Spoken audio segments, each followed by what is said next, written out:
How's it going, everyone? As always, my name is Jimmy Champagne and this is PSReady, my channel that's all about PlayStation. If you're new here, I pick out the most prominent stories from the world of PlayStation and deliver it to you with a little bit of opinion from a lifelong PlayStation insider. And if you've been here for a while, you already knew that. I've got three topics to talk about today. The first one is that one of the biggest PlayStation games of this year might be coming to Xbox and what that means for the future. The second news story is all about this troubling phenomenon we've seen lately where games that we paid full price for are being shut down and taken out of our accounts, and it looks like it's just going to keep happening. And then third, I have a new physical pickup to show off here on the channel for you guys. It's a great video. So once again, if you're new here and you haven't subscribed already, subscribe and set your notifications to all instead of personalized. And if you really want to help the channel out, make sure you click those notifications as soon as you get them. As for what I'm playing right now, I am deep in Fallout 4. I still have that Fallout bug from the show, and Fallout 4 is one of my all-time favorite games. I was just cracking up while I was playing because in like one of the first missions, Preston Garvey gives you a set of power armor, and I brought it back to Sanctuary. I fixed it up. I went and I did some missions, and then when I came back to Sanctuary, this dude was just chilling in my power armor. And what I figured out is all you have to do is just crouch behind him and you can steal the fusion core, which powers off the power armor, and then he'll get out. You can then get back in it, transfer the fusion core, and then walk it somewhere else so he can't steal your goddamn power armor. So yeah, if you've ever ran into that issue, now you have the fix for it. It's just so funny to see him just running around in power armor. It's like, bro, that's not yours. I left that there. It's mine. I'm using this as my base. Why are you taking my Anyway, let's get into this first news story here, which is all about a huge game on PlayStation coming over to Xbox. And now there's a lot of articles, a lot of videos that would use that same titling, but this is actually a huge game because it's Helldivers 2. There have been petitions left and right lately from Xbox fans who want to get their hands on Helldivers 2, presumably. They don't have a PS5 or a PC. They want to bring more people into the game to help fight the automatons and the bugs. I understand it, but this is a second party exclusive. Like, it's not like these deals that you see with a recent example being Kenna Bridge of Spirits that's coming to Xbox soon. That's a deal that Sony made for a game that was already far enough along just to keep it exclusive for, I don't know, 18 months or so before allowing it to go to other platforms. Helldivers 2 is a different story entirely. Even though Sony doesn't own Studio Arrowhead, they funded a big chunk of this game to make it a PlayStation Studios game. Like, it gets the PlayStation Studios banner and everything, despite the fact that they don't own Arrowhead because theoretically they own the IP. I never thought there'd be a shot in hell that this game would come over to Xbox, but this rumor is coming from a source. I don't know how reputable they are, but basically they were saying in their Rumourmill section that Xbox and Sony have begun preliminary talks to bring Helldivers 2 over to Xbox. The specific quote is, "We know that PlayStation has a new CEO at the moment, and I think that new CEO might be open to certain things. And what I've heard is that there may be some very, very early preliminary discussions about the possibility of Helldivers 2 coming to Xbox." Nick from the podcast does say to take it with a grain of salt. I would too, for a few reasons. The first one being this podcast is what launched, I think, most of the rumors about Xbox bringing their games to other platforms. And while for the most part that rumor ended up being correct, it was way overblown. Like, there was Indiana Jones, Starfield were all going to be announced at the same time as all these other games. Like, they made it seem like every Xbox game, like the Master Chief Collection, the Gears of War Collection, just like everything that Xbox has to offer would be moving over to PlayStation. As we saw, it turned out to be 4 games that are on PlayStation now and surprisingly are selling extremely well. Like, they have more Xbox first party games in the PlayStation top 25 than Sony does. That's just a crazy headline. There's a lot of explanations. The first one being Sony hasn't released a lot of actual first party games this year. The second one being games like Pentiment and Hi-Fi Rush are cheaper. Sea of Thieves is a live service game. That one's doing the best and I expected that. But seeing stuff like Grounded, it is pretty cool to see PlayStation players playing Xbox games, and that's good for Microsoft as a whole because they're earning money from these games, which is great. Another reason though that I would take this rumor with a huge grain of salt is this whole thing around Hiroki Totoki, the new CEO. He has been more open about bringing things to other platforms, but he's been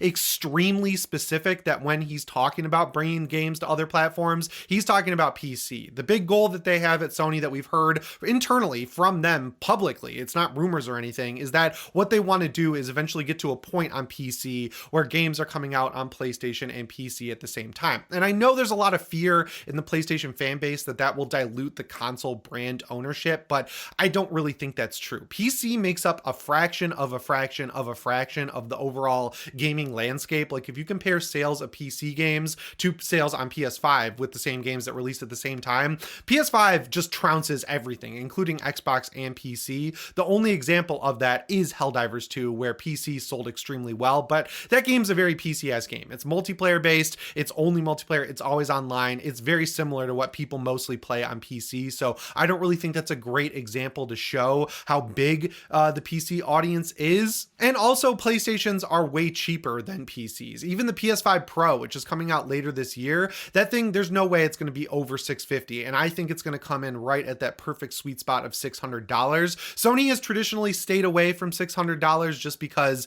you know, when they released the PS3, there were two SKUs. One was $500, one was $600. It was disastrous. They put way too much stuff in that console and they paid the price for it. They were behind that whole generation up until the very end when they got their shit straightened out and they released a cheaper slimline model with bigger storage and a bunch of games from the first party, like we're seeing with this generation, where the first half wasn't so hot with big first party releases that we would expect. There were a lot of cross-gen games, but as we're going to see in the coming years, all the biggest studios have games that they've been working on for the first half of this generation that are going to be ready to go. And a lot of this like skepticism and like I guess slightedness, because people feel slighted that they got a lot of cross-gen games on PS5, is probably going to go away once we start getting games that really show off what the PS5 can do. And I kind of want to push back a little bit on the like whole thing about cross-gen games. They're not really cross-gen games because they don't run the same. Like all of these games, you got far and away a noticeably like black and white better experience on the PlayStation 5 than you would have on the PlayStation 4. Anything you can think of, whether it's Horizon Forbidden West, Gran Turismo 7, God of War Ragnarok, even games that came out on PS4 first, like Ghost of Tsushima and The Last of Us Part 2, if you were playing even the PS4 versions of those games without any like actual re-releases or director's cuts or anything like that, you were getting the best experience on the PlayStation 5. So I understand why it was frustrating, and it definitely was at the time, but I don't think it's as bad as it's being made out to be. I don't think people got ripped off on the PlayStation 5 by any extent, because you were getting a great experience. You were getting high resolutions, 60 frames per second, games that were finished and were totally deserving of their slightly increased price tag. But as far as this rumor goes about games coming to Xbox, I will believe it when I see it. I know this channel is PSReady. I know I have a fanboy slant because I love PlayStation, but there's really no monetary incentive for PlayStation to release this game over on the Xbox, because if you look at the data, Xbox players don't buy games. They don't buy physical games, and they very traditionally do not even download games. They wait for them to show up on Game Pass, because Xbox has spent the last, like 5 to 7 years training people to understand that everything from Grounded all the way up to Starfield will be for free on Game Pass day one. So unless Sony wants to cook up some deal with Xbox where they just get a big lump sum of change to put this game on Game Pass day one, I just don't see the strategy on Sony's end to release this game on Xbox outside of this classic Phil Spencer kumbaya stuff where it's like more players and more places, X, Y, and Z. Sony just doesn't really have a reason for that because the game's already selling really well on PlayStation and PC. So like it just doesn't really make a whole lot of sense to me personally to spend the money and development time porting this game over, especially considering it's a live game that still needs a lot of updates and new content consistently with the battle passes, or as they're called, war bonds in Helldivers 2. So diverting resources to have a studio port the game over, it just doesn't, again, make a whole lot of sense, especially when you look at Sony's philosophy, which is we have the best selling console by a margin of 2-1 or more. So it just doesn't make sense to spend money to port that game over. That brings us to the second news story, which is all about big PS5 games shutting down. So Little Big Planet is in a very weird spot. That was Media Molecule's flagship franchise in the PS3 era. There was a PSP game, I think made by Tarsier. There was a Vita game.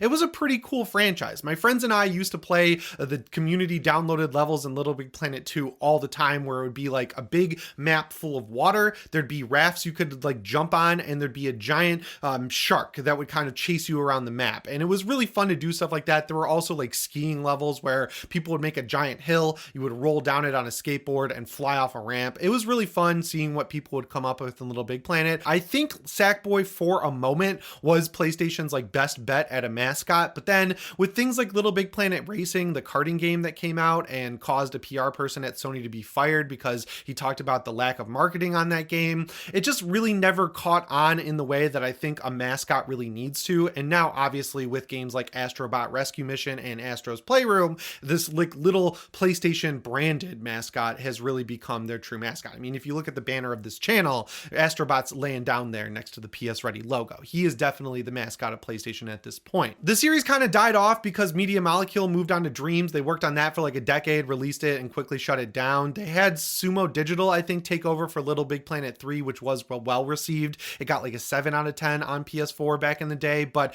there are a community of people who have been building levels and everything in the community mode, and they were upset this year in January when suddenly the servers went offline. Now at the time, Sony said it was going to be temporary while they addressed the issue because it was because of outside hackers, but now they just announced the other day that they're shutting down the servers indefinitely. They're not coming back, which is a big problem for a lot of these people who spent time developing their own custom levels and everything, because that's how you got access to the online levels, was through the online servers. It would have been nice if Sony brought the servers back online for a week and allowed people to export their data using third-party software or something like that, but effectively right now, if you want to play Little Big Planet custom levels, the only way up until this shutdown was Little Big Planet 3, so it's not a good precedent to set. I really can't fault Sony too much though, and I don't really want to, being honest, just because it was because of a hack, right? Like, don't be mad at Sony for taking the servers down. Be mad at people who are maliciously hacking a game that nobody really plays anymore. Like, it's a small diehard community of people who are just having fun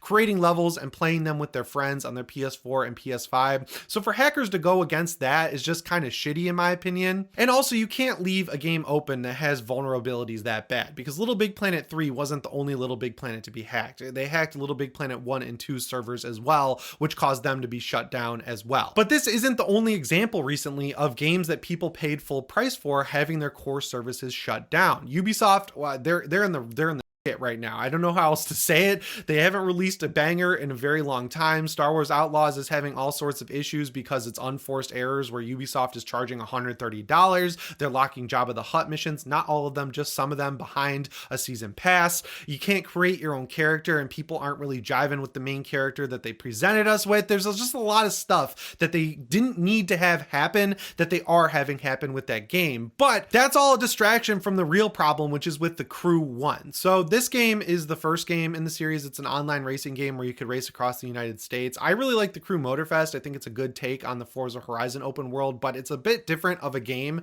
than what we had with the Crew 1. Ubisoft announced early that they'd be shutting down the servers at the end of March, which sucks on its own because that was a full price game that, like, you don't have the entire game living on the server. They should have put some effort in to patch in an offline mode or something where you could still drive across the United States, earn cars, earn collectibles, earn everything, and just play the game normally without multiplayer. Thankfully, some people were able to get full refunds on the game from however many years ago. I think it was like 7 to 8 years ago that it came out. They contacted Sony and said, hey, the entitlement for this game is being removed by Ubisoft. I paid full price from it. I'd appreciate a refund since I can't play this game that I bought digitally on your store. And Sony was being really cool and giving people full refunds for it. But where Ubisoft is really adding insult to injury is they're not only delisting the game, they're also removing it from people's accounts. Now, this just started on PC, where if you own the game on the Ubisoft store, or I guess the Epic Game Store, or maybe Steam if it was available there, people were finding that not only was the game being delisted from the store and that servers were shutting down, but that the game was literally being removed from their account. And that's a big reason why I think people didn't want to pick up Prince of Persia: The Lost Crown on PC specifically, because it has DRM. Like, they can just remove games from your account. Ubisoft, with their account system on PC, if you don't log in to that account for like 5 to 7 years, they can delete it and then you lose access to all the games you bought digitally. And even worse, the other layer of this is if you have a copy of the Crew 1 on disc, because the servers are shut down and Ubisoft didn't put the work in to make sure that the game would work offline in perpetuity, that disc is now rendered useless and you paid full price for it. So the usual defense we have that we're going to talk about in the next story, that doesn't work either. I'm not so convinced that with Sony specifically, this is a sign of things to come. I think really what it came down to was the vulnerability with the online servers in Little Big Planet 3, but still, it sucks that they said they were taking it down temporarily and just never brought the servers back. So hopefully you had time to get your custom levels off of it and exported to that third-party website, but if you didn't, it looks like you're just SOL, which really sucks. But speaking of physical games and digital games being terrible, you guys are gonna laugh at this one, I think. I finally did it. I bought Horizon Forbidden West. I talked about in a recent video that the game was on sale for 30 bucks, and I know it's available on PS Plus Extra, but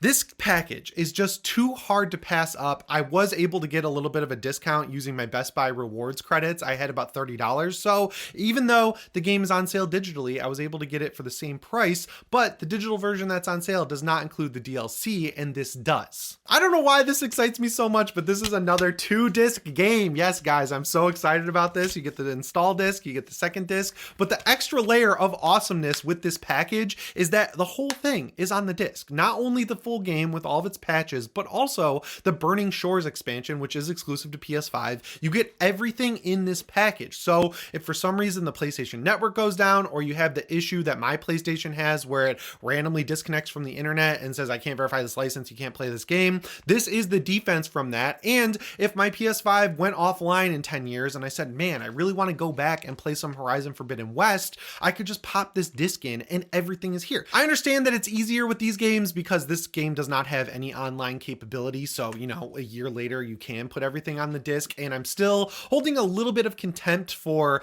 CD Projekt Red that the Xbox version of Phantom Liberty comes with everything on the disc, but the PlayStation version doesn't. I don't know what happened there, but that really sucks. I just felt like this was a great pickup because I was able to get it for a great price. And it's, if you've been here for a while, you know, it's kind of a meme on the channel where I just don't get the hype on Horizon, but I did enjoy the first game. I didn't quite platinum it, but I 100%ed it. Like, I got all the collectibles on the entire map and everything like that, and I had a lot of fun with it. I think just when this came out, it was at the same time as Elden Ring. I had open world fatigue, and as you know, a lot of people like the story in Horizon, I just thought it was very generic sci-fi. I could tell where it was going from like moment 2 of that game, like once you stop being Kid Aloy. But man, once I started seeing YouTube videos and reviews of the Burning Shores expansion, I was like, I really want to play that. And also, being away from California has kind of made me a little bit nostalgic for that area of the country. Like, when I lived in California, I always wanted to play games that were kind of set in the woods or like a Midwestern type setting. I mean, Days Gone is set in Oregon, that's the West Coast, but I think a big reason that game resonated with me so much was because